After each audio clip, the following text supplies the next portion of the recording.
Halo, saya Dr. Wid, spesialis ortopedi. Kali ini kita akan membahas topik apa sih gejala dari saraf kejepit tulang belakang. Mari kita mulai.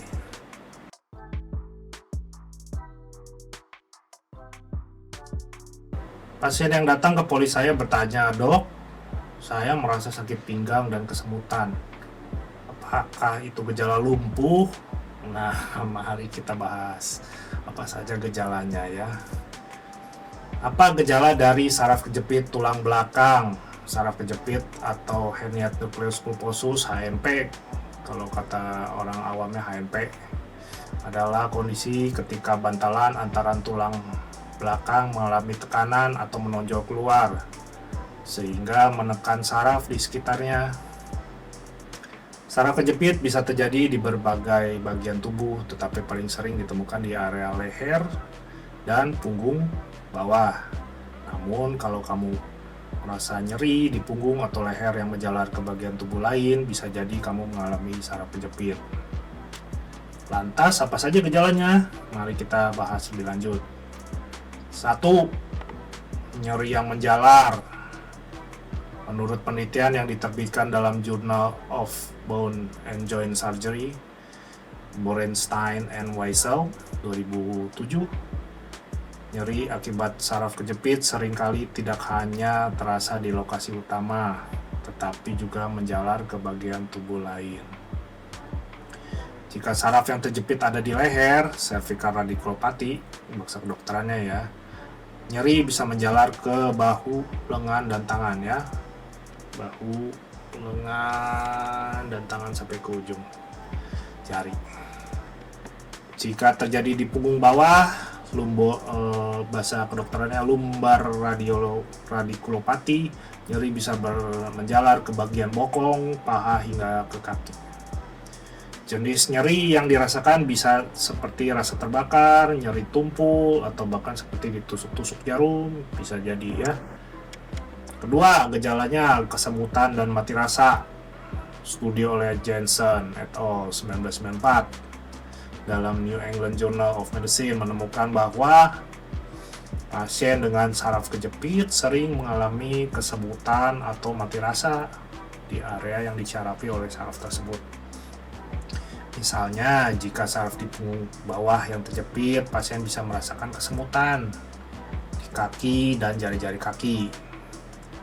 Sensasi ini bisa muncul sesekali atau berlangsung lama, tergantung pada tingkat keparahannya. Lalu gejala lainnya, 3. Kelemahan otot. Kalau kamu sering merasa tangan kamu tiba-tiba lemas, tidak ada tenaga, bisa jadi suatu tanda saraf kejepit, walaupun tidak selalu ya. Menurut penelitian Atlas et al. 2005, tekanan pada saraf dapat mengganggu sinyal ke otot, menyebabkan kelemahan otot. Orang dengan saraf kejepit di leher mungkin sulit menggenggam benda dengan kuat ya, menggenggam benda dengan kuat, kadang-kadang jatuh aja terus. Ya, jika saraf di punggung bawah yang bermasalah, kamu akan kesulitan untuk berjalan atau berdiri lama ya, jalannya susah, tertatih-tatih, diseret-seret kadang-kadang ya.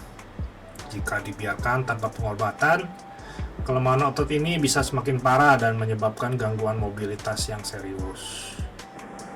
Lalu gejala berikutnya, sensasi terbakar atau kesetrum.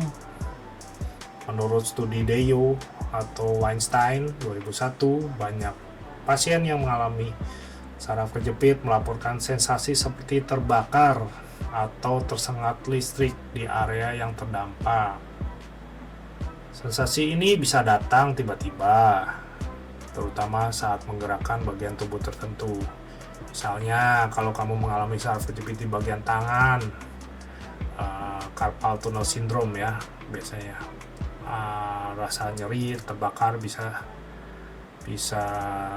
rasanya itu pada saat kamu mengetik atau mengangkat barang gitu ya. Tapi ini bukan yang terjepitnya di daerah sini ya, daerah sini nih biasanya kalau carpal tunnel syndrome ya. Kemudian refleks yang menurun. Dalam penelitian Fry-Moyer 1988, saraf kejepit juga menyebabkan refleks tubuh menjadi lemah atau hilang ya. Biasanya dokter tuh ketuk-ketuk di lututnya tuh atau nggak di daerah sini ya, nah, nanti gitu dia ya. Dokter biasanya akan mengetuk lutut atau pergelangan kaki pasien untuk melihat respon refleksnya. Jika refleksnya melambat atau tidak muncul sama sekali, bisa jadi ada saraf yang kejepit daerah situ ya. Gejala berdasarkan lokasi saraf kejepit. Gejala itu bervariasi tergantung pada lokasi saraf yang kejepit ya. Beri contohnya, saraf kejepit di bagian leher, cervical radiculopathy. Nyeri menjalar daerah leher sampai ke bahu dan tangan. Kesemutan atau mati rasa di tangan atau jari. Lalu kelemahan pada saat menggenggam ya. Kemudian saraf kejepit di bagian punggung bagian bawah, di belakang ya, bagian bawah. Lumbar radiculopathy namanya. Nyeri di bagian bawah, menjalar biasanya ke bokong dan kaki ya, sciatica. Terdapat juga kesemutan di kaki atau jari-jari kaki. Kalau bagian bawah tuh jari-jari kaki ya, atau enggak kelemahan pada berdiri atau berjalan jauh. Nah, saraf kejepit non tulang belakang, selain tulang belakang di pergelangan tangan yang tadi saya bilang ya, carpal tunnel syndrome ya, kesemutan mati rasa di ibu jari telunjuk, jari tengah ya. Memburuk atau ketika mengetik atau mengangkat benda ya. Faktor resiko saraf kejepit menurut penelitian Weinstein et al. 2006, beberapa faktor bisa meningkatkan resiko saraf kejepit, antara lain usia, degenerasi alami pada tulang belakang bisa meningkatkan resiko HNP ya, saraf kejepit yang tadi. Lalu postur yang buruk, duduk terlalu lama atau posisi tubuh yang salah bisa memberikan tekanan pada saraf. Kemudian obesitas, berat badan yang berlebih ya, dapat menambah beban pada tulang belakang. Lalu pekerjaan fisik berat dengan teknik yang salah bisa menyebabkan saraf kejepit. Nah, kapan harus ke dokter? Kalau gejala di atas tersebut ya terus menerus tidak membaik, kamu harus segera konsultasi ke dokter, apalagi kalau misalkan nyerinya semakin parah. Meskipun sudah istirahat, kamu masih sakit aja gitu. Lalu ada kelemahan otot, kamu sulit untuk bergerak, kesemutan yang terus menerus, mati rasa, tidak kunjung hilang. Nah, langsung ke dokter ya. Bagaimana cara mengatasi saraf kejepit ya? Menurut studi Borenstein 2013, ada beberapa cara tuh untuk mengatasi saraf kejepit. Cara awam ya. 1. Istirahat dan modifikasi aktivitas, mengurangi aktivitas yang memperburuk gejala.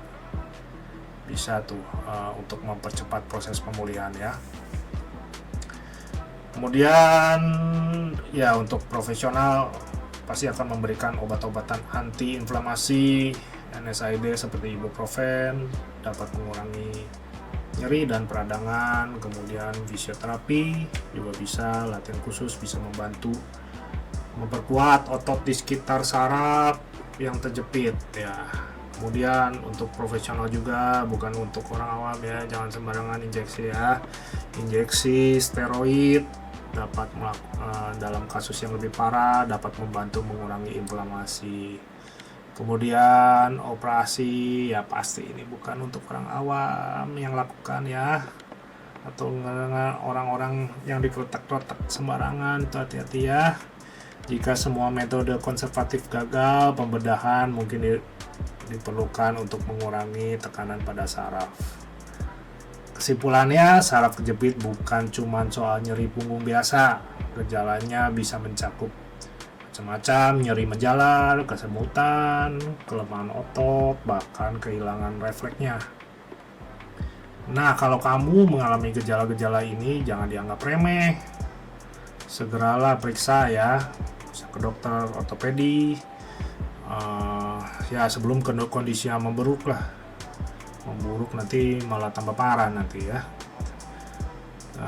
Kemudian sehari-hari tetap jaga postur tubuh yang baik. Ya, rajin berolahraga dan hindari kebiasaan yang meningkatkan resiko saraf kejepit. Ya, jika ingin bertanya, tulis di kolom komentar. Sekian topik kali ini. Saya Dr. Win, spesialis ortopedi. Sampai berjumpa kembali di topik menarik selanjutnya.